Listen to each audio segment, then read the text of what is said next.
Welcome back, viewers. If you're just tuning in now, I am senior journalist Dominica Kingsland here at Serving Realness Media Company, coming at you with our latest segment special on politics versus the media, known to expose the truth or paid to be dramatic. Today, the topics to be covered are the Mexican caravan, media titles, Trump tweets, and incentives to media company employees. I know this may sound weird, a media platform gossiping about another media platform, but my goal is for you viewers to turn off this TV right after you're done with the show, of course, and throw out those old National Enquirer magazines or reread different sources of the same story to see who is telling you the truth and nothing but the truth. Politics are another party that is full of exposing people, events, and situations, such as the talk of the town, I mean the world, President Donald Trump. It is then the media's job to simply report political inside scoop. Start off by sharing some important background information on just how the media is able to influence society. There is a great journal article written by Dr. Stuart Fischoff that may educate us all on topics such as media psychology. Now, media psychology is a branch of psychology that, as Fischoff states, is concerned with the inter- and intrapersonal psychological dimensions underlying the impact and use of any medium of communication, irrespective of nature of the subject matter being communicated. For those of you who do not have a PhD in the room, put more simply, media psychology is the field study that focuses on the relationships between human behavior and the media. With that being said, media has evolved from word of mouth and reading print newspapers to now being plastered on billboards, vehicles, and televisions across the nation. Also, in Fischoff's entry, there was a study conducted over 50 years that the material absorbed between television and reading a newspaper show a greater recall of information comes from the reading of print instead of watching it. With this news, we still see it has very little effect on the upcoming generation because technology and cell phone use are far more efficient than reading a newspaper. Plus, everyone wants to save trees nowadays. First article I'm going to show today is called What We Know About the Latest Migrant Caravan Traveling Through Mexico from pbs.org. As we can see from this dry title, we can guess that this will be quite informative. This article truly is looking at the good of the caravan, mostly what will benefit these migrants coming over to the U.S. Some are looking to just escape violence and poverty, while many others are hoping to find work and be able to send money back home to loved ones who are mostly in need of cash. As mentioned by PBS, the trek of 7,200 migrants has recently entered a political debate for the U.S. midterm elections. Authorities trying to derail this operation are calling in for extended help among the passing countries in order to stop this caravan.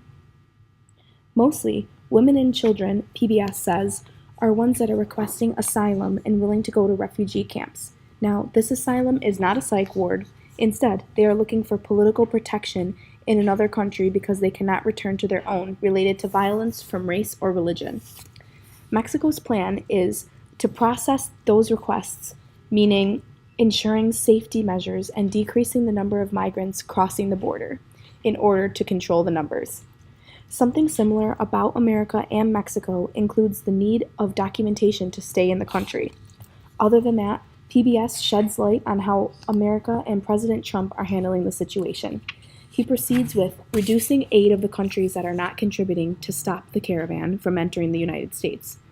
And if Mexican officials are not able to control the caravan, Trump threatens to close off the U.S.-Mexico border. In other terms, his wall, quote unquote. America is not allowed, however, to reject anyone who is requesting asylum at the border. Our next piece of work to look at is Migrant Caravan at U.S. Border is harboring more than 500 criminals, Homeland Security claims. This story was covered by Fox News. Compared to the first article I discussed, I think we have to admit this one catches our eyes the most. Some would say it is because the play on words the title has that is captivating to their audience. One thing I noticed from the difference in dates published is that the first article was published on October 22nd compared to this more recent from Fox News on November 19th. From that time frame difference, it's estimated that the caravan consists of just about 3,000 migrants instead of 7,200.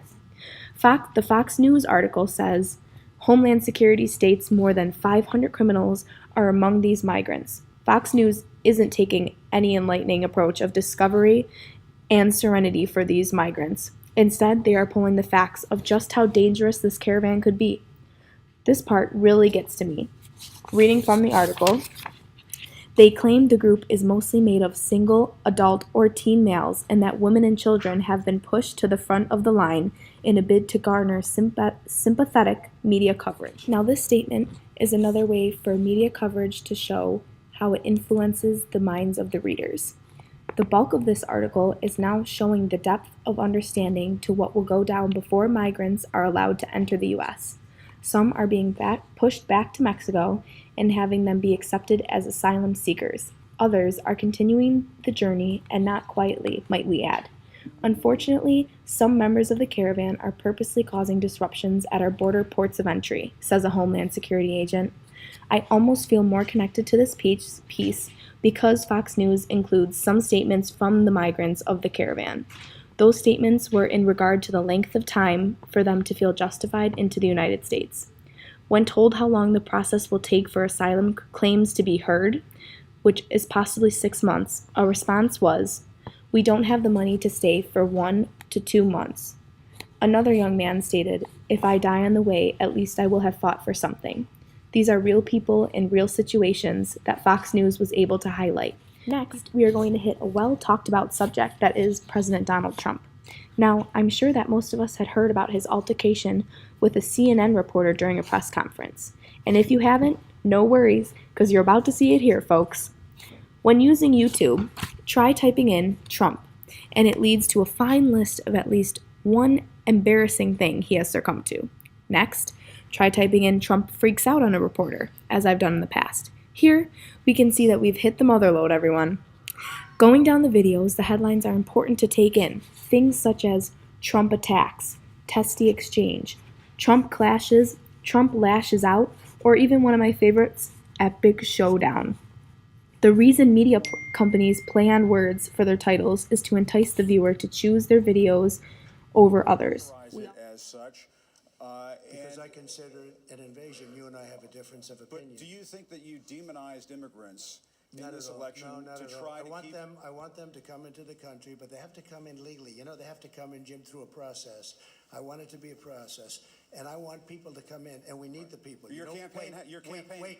You know why we need the people, don't you? Because we have hundreds of companies moving in. We need the people. As we just finished the video, Trump clashes with Jim Acosta in testy exchange. We see that Trump was able to answer his difference of opinion when it came to an invasion, quote unquote, talking about the caravan. He wants the people and he wants the migrants to come to America, but he wants this process to be legally done. That is what is fair and should be done correctly. I think he's really hitting the reality of the situation by being harsh but factful.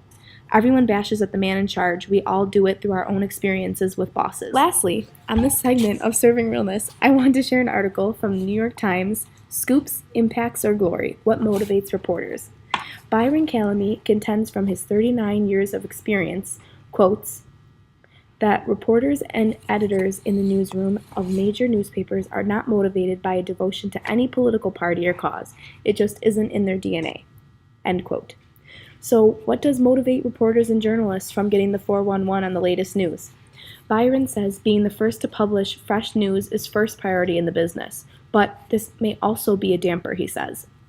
The dangers to readers of a rush to be first are obvious. Accuracy can suffer, and a fresh insight can be left without the convincing example that another day of reporting could have produced. Can it be that maybe reporters are simply pressed for time and that they decide to send out half-completed evidence to be published? There really is little talk about money incentives in this industry.